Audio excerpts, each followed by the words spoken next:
I believe we've always looked at the United States as our big, strong, and powerful father.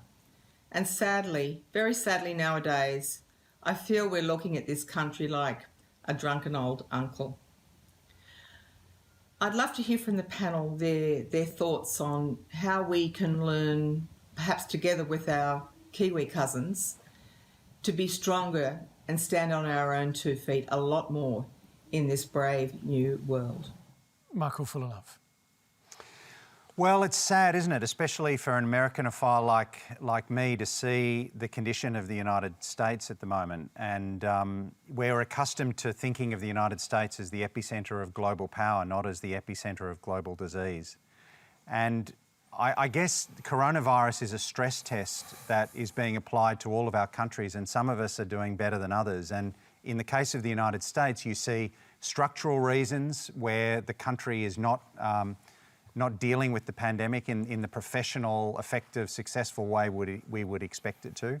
And then you see personal reasons. I don't know if Susan was referring to Mr. Trump there, but his presidency has been really very difficult for the United States. And you're seeing in the way he has conducted his administration's response, late to the game, inconsistent, self-absorbed, ineffective in driving the testing numbers and the PPE and so on, very poor at managing the federation in Australia, in the United States, as opposed to Australia. So it's an awful thing to see, but we have to remember that unlike China, the United States is a democracy.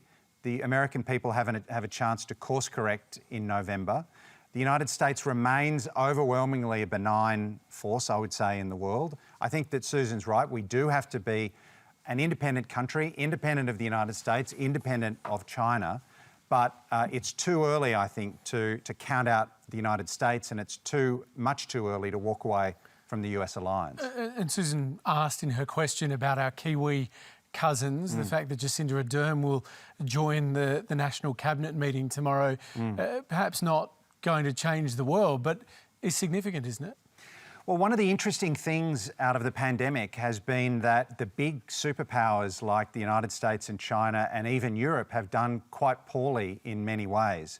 Whereas the smaller countries, the more agile, well-run countries like Australia and New Zealand and Taiwan and South Korea have done much better. So, yeah, if we can have a trans-Tasman bubble, if we can work more with some of those other effective, well-run countries, a kind of coalition of the competent, I think that would be great. Penny Wong, is that how you see our future?